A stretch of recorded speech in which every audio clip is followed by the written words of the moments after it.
Nobody is talking about this rookie. Who are we referring to? Well, that's fifth-round pick Tory Horton out of Colorado State. Welcome in to this edition of Seattle Seahawks Today, powered by Chat Sports. Tyler Jones, your fearless leader, here with you. Thanks for joining us. On today's program, we are going to get to know Tory Horton a little bit further. We are going to give you the inside scoop on what exactly he's bringing to the Seattle Seahawks in 2025 and beyond. Go over his scouting report and let you know what people are saying about him coming up in just a matter of moments. Before we do, folks, let's show some love to the rookie Tory Horton. Look, we get this all the time, folks, when we get new players joining the Seattle Seahawks, whether it's themselves, their family members, their friends. They want to hear what the media and what the fan base has to say about them. So Tory Horton, for all we know, he could be watching this show or somebody close to him could be watching this show. We need to let our voices be heard loud and clear that we're rooting him on, that we're supporting him. Drop a like on today's video. I want to get at least 500 likes to show some love to Tory Horton, and we will get started with this edition of Seattle Seahawks Today. I believe, folks, that Tory Horton was a steal in this year's draft for the Seattle Seahawks. And I have every reason to think that despite him being a fifth-round pick, that he's going to come in and be an immediate impact player and a good fit for this Seattle offense, and let's tell you why.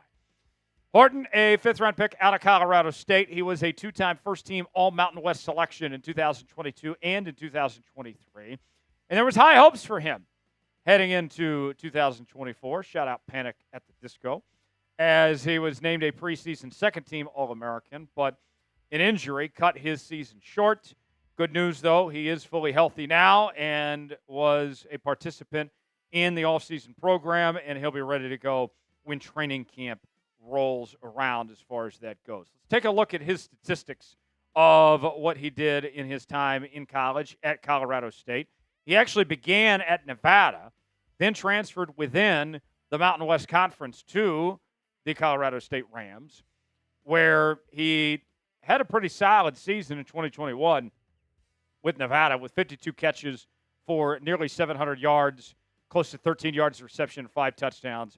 And then he took a step up in 2022 with over 1,100 yards and 8 touchdowns off 71 catches. His best campaign was that 2023 season when he had nearly 100 catches, 96 total, with 1,136 yards, 8 touchdowns, 11.8 yards of reception. And he was off to a pretty decent start this year before the season-ending injury when he had 26 catches for 353 yards, 13.6 yards of reception with 1 touchdown. So what does his scouting report look like? He is a 3-level receiving threat. If you don't know what that means, he can do it all. He's got agility and quickness in space. He's also a smooth-moving route runner, smooth like Keith Stone. He's also got punt return ability as well. That is something that we could potentially watch to see if he gets involved on the special teams unit. But one thing to keep an eye on that could be concerning is he has a thin and wiry frame. And he's already been banged up a little bit, so you hope that doesn't lead to more issues down the line. He was a steal. If he had not had the injury, we're not talking about Tory Horton getting picked in the 5th round. He would have gone much higher, and his numbers would have been much better for this past season. And I believe he can have an instant impact within this Seattle Seahawks offense, and he can also add another element to this passing game that is different than Jaxon Smith-Njigba or Cooper Kupp. And he's going to be competing for playing time with MVS. We'll tell you more about that in a moment, but I'm very high on him, and I thought it was a sneaky good draft pick by John Schneider. Whip out your red pen now and answer our pinned comment today. Grade the pick of Tory Horton.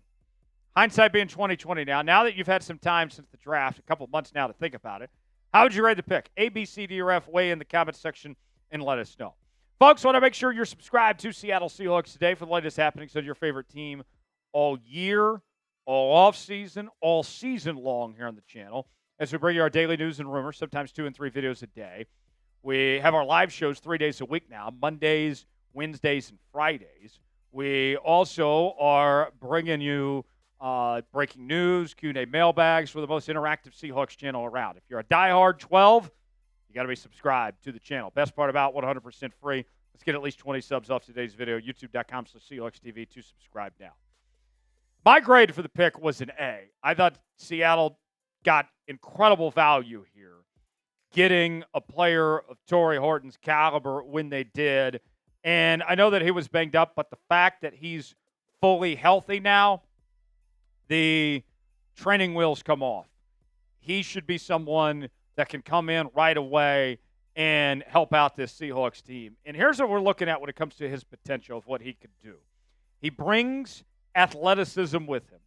He's a variety route runner. He can run in a multitude of ways. He's a vertical threat. He also can be involved with contested catches. That's something that he does well with when facing opposing defensive backs. And he also has Z receiver ability as well, can open it up in that front. And here's something that I'll bring up too. MVS, the Seahawks signed from the New Orleans Saints. If you know me, you know I was not too thrilled about that signing. I am not a fan of MVS by any stretch of the imagination, and I have a number of reasons why. I won't go into those today. We'll save those for another time. But MVS, the reality is he was brought in because he played decent with New Orleans in Clint Kubiak's offense. He was already familiar with how this offense works. I don't think that there's any plans for MVS long term. I would be surprised if he's back after this season. I look at the raw talent that Horton brings and how much more potential he has. I mean, this is, to me, things can open up a whole lot more with him of his ceiling than what we could see from MVS. I think we kind of know what we know. We've probably already seen the best of MVS at this point in his career. Tory Horton, the seas are opening for him.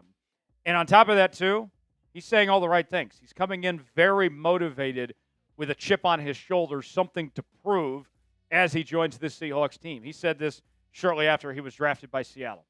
It was great. Of course, there's a little bit of bittersweet saying a bunch of receivers go before me, but at the end of the day, the ultimate goal is getting your name called. That's something I can be proud of, and I'm happy with it.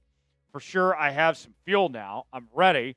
I've got to let them know the injury was nothing, and I'm ready to compete. I'll be good by camp. He's playing with a chip on his shoulder, with something to prove out there. And personally, I love seeing guys that play with a bit of an edge to them.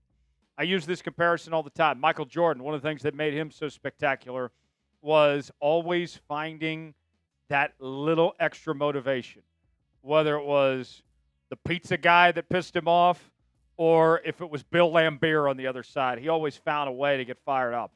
And if Tory Horton can use that motivation of, hey, I didn't go where I want to get drafted and I got passed over by these other receivers, if that can carry into the season, to me, I think that's a very good thing for him. Who should be wide receiver 3? Should it be MVS or should it be Tory Horton? Type MVS for Marquez Valdes-Scantling. Type TH for Tory Horton. Wait in the comment section. Let me know which one you would choose to be the wide receiver 3 for Seattle. Got a great deal we're offering Seahawks fans right now. Nike T-shirts are on sale now for $15.99 while supplies last. Yes, folks, $15.99. That's it.